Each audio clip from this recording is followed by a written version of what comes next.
जय जय श्री सीताराम। जय विराट धाम सरकार की। जय सदगुरुदेव महाराज की। नवरात्रि स्पेशल में आप सभी लोगों का नवरात्रि की हार्दिक शुभकामनाएं। माता रानी आपके लोगों की मनोकामनाएं पूर्ण करें।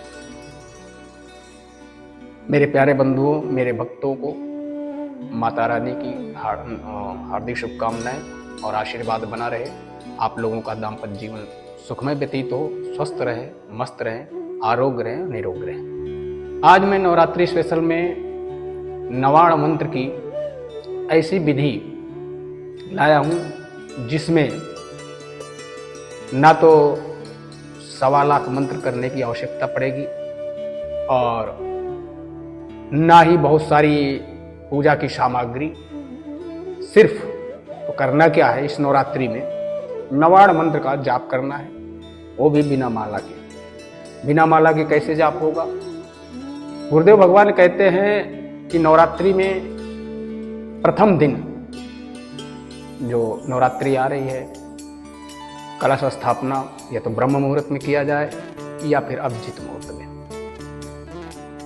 अभिजीत मुहूर्त 11:30 से लेकर 12:30 तक रहता है और इस मुहूर्त में जो भी कार्य किया जाता है वह निश्चय रूप से फल देने वाला और फलदायी होता है। अब नवाण मंत्र को साधने के लिए देखिए, जो लोग कहते हैं कि मुझे सिद्धि प्राप्त हो जाए या कोई सिद्धि है, ऐसा नहीं है।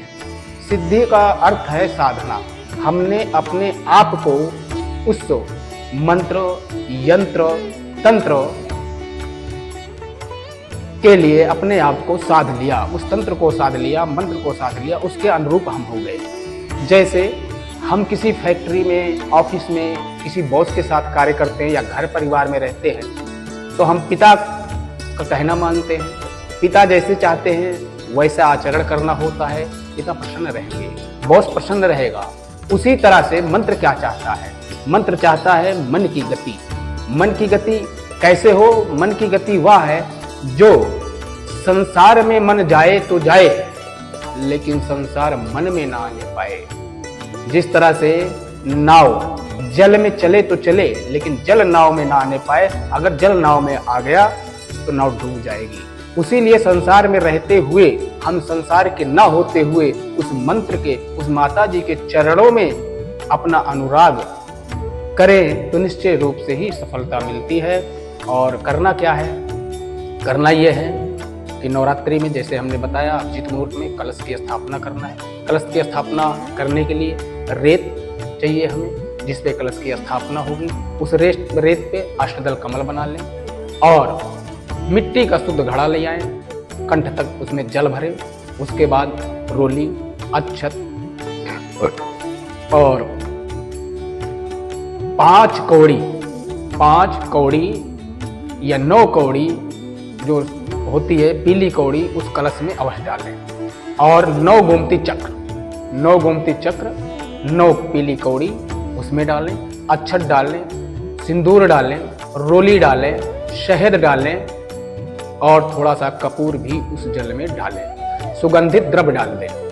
सुगंधित इत्र हो, नहीं तो केवड़े का जल भी डाल सकते हैं। और पल्लो रख करके कोसे में जो कटोरा होता है उसके ऊपर अन्न रखें कटोरे में। फिर उसके ऊपर नारियल रखें और ध्यान रहे नारियल की जो आँख होती है वह आँख जो है माता रानी की तरफ रहे। माता रानी की तरफ जो है पीठ नहीं होनी चाहिए, वह उसका मुख होता है, वह माता रानी की तरफ रहे। इतना करना है। उसके बाद आपको माता रानी को गंगा जल से स्नान, शुद्ध जल से स्नान करा करके रोली, सिंदूर जो भी उपलब्ध है, पान फूल चढ़ा दीजिए। चढ़ाने के बाद आप बैठ जाइए। यह साधना रात 8 बजे से लेकर के और रात 11 बजे के बीच की साधना है। और इस साधना को करना कैसे है? इस साधना को करने के लिए हमें शक्ति चालिनी मुद्रा लगा के 10 मिनट, माला की जरूरत नहीं है, प्राणायाम पद्मासन पे बैठ सकते हैं, सुखासन पे बैठ सकते हैं, कमल आसन पे बैठ सकते हैं। पलोथी मार करके आप बैठ जाइए और इस तरह से शक्ति चालिनी मुद्रा लगाइए। ऐसे ये दोनों उंगली अनामिका और मध्यमा और तर्जनी ऐसे कर लिए और अनामिका अनामिका से कनिष्ठा कनिष्ठिका से जोड़ करके ऐसे, और ये हार्ट चक्र पे यहाँ पे लगा करके, और मैं अब ध्यान जो है आज्ञा चक्र पे, यहाँ पे आज्ञा चक्र पे ध्यान होना चाहिए। आज्ञा चक्र पे ध्यान लगा करके और इस तरह से करके ओम ऐं ह्रीं क्लीं चामुंडायै विच्चे, ओम ऐं ह्रीं क्लीं चामुंडायै विच्चे, ओम ऐं ह्रीं क्लीं चामुंडायै विच्चे, ओम ऐं ह्रीं क्लीं चामुंडायै विच्चे। इस तरह से 10 मिनट का जाप करें और उसके बाद जब उठें तो आसन के नीचे जल गिरा करके ओम शक्राय नमः अपने मस्तक पर लगा लें। ये करें, निश्चित रूप से आपको 90 दिन में इसका रिजल्ट आना शुरू हो जाएगा। आपके देखेंगे आपकी ऑरा अपने आप कार्य करना शुरू हो जाएगी, क्योंकि नवाड़ का मतलब है नववर्ण, जिसमें 9 ग्रह भी हैं और 9 दुर्गा का भी सानिध्य है। इसमें 9 दुर्गा हैं, 9 माता का जो है बीज मंत्र है, और जब बीज मंत्र का जाप होता है तो उसमें ओम जो है प्रणव नहीं लगाया जाता है। अब 9 ग्रहों का इसमें समावेश कैसे है किस अक्षर में, इसको बताने के लिए वीडियो बहुत लंबा हो जाएगा, इसलिए इतना करें और निश्चित रूप से लाभ होगा। जय जय श्री सीताराम, जय विराट धाम सरकार की।